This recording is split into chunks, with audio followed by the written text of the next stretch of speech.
বিকালবেলা হাঁটতে হাঁটতে চলে গেলাম স্টেডিয়ামে। আর এটা হচ্ছে আমাদের বাসার পাশেই। হ্যালো বন্ধুরা, নমস্কার সবাইকে। আমার নতুন একটা ব্লগ ভিডিওতে আপনাদের সবাইকে স্বাগতম। আপনারা কেমন আছেন, কে কোথা থেকে দেখছেন অবশ্যই কমেন্ট করে জানাবেন। আর আমার ভিডিওটা যাদের ভালো লাগবে অবশ্যই লাইক কমেন্ট করে পাশে থাকবেন। আর ভিডিওটি যাদের ভালো না লাগবে স্কিপ করে চলে যাবেন। আর দেখেন আমার শাশুড়ি, আমি আর আমার প্রিয়ন্তী ঘুরতে এসেছি। আর ছোটোবেলায় এটা দেখতাম, ছোটোবেলায় যে সময় খেলা দেখতাম সেই সময় স্টেডিয়ামটা দেখতাম যে কত মানুষ হয় এখানে। আর কখনো ভাবিনি যে এখানে আসতে পারবো। আর বিশেষ করে এটা বিয়ের পরে আসছি আপনাদের দাদার সাথে।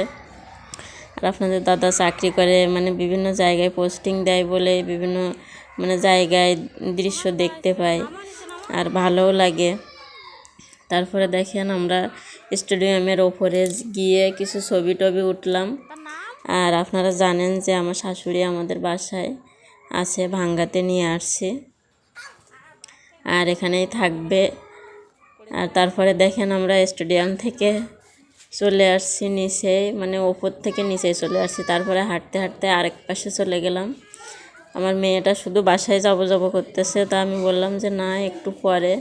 ও আবার সন্ধ্যার সাথে সাথে প্রাইভেট পড়তে যায়, তো এজন্য বলছে যে বাসায় যাবো, শুধু টানাটানি করতেছে। তারপরে দেখেন আমরা স্টেডিয়ামের, এটা হচ্ছে সামনে, এখানে চারপাশে অনেক সুন্দর কাশফুলের সময় অনেক সুন্দর কাশফুল ফুটেছিল, কিন্তু দুর্ভাগ্য যে সে সময় আসতে পারিনি। যে সময় কাশফুল ফুটেছিল সে সময় আসেইনি।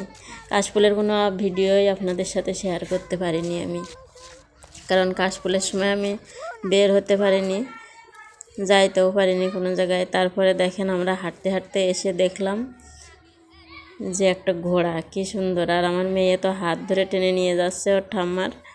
তারপরে দেখেন ঘোড়াটা আমরা দেখতেছিলাম, ঘোড়াটা বেশ ভালোই ছিল, ভালো লাগছিল। আমার মেয়েও দেখে খুশি হয়েছে। আপনারা কিন্তু ভিডিওটি শেষ পর্যন্ত দেখবেন।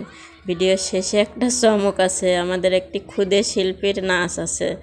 আপনারা ভিডিওটি ক্ষুদে শিল্পীর নাচ দেখে তারপরে শেষ করবেন। আর সবাইকে ধন্যবাদ ভিডিওটি দেখার জন্য।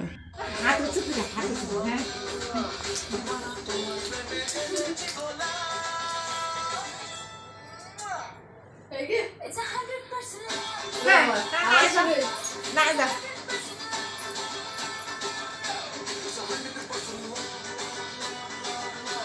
What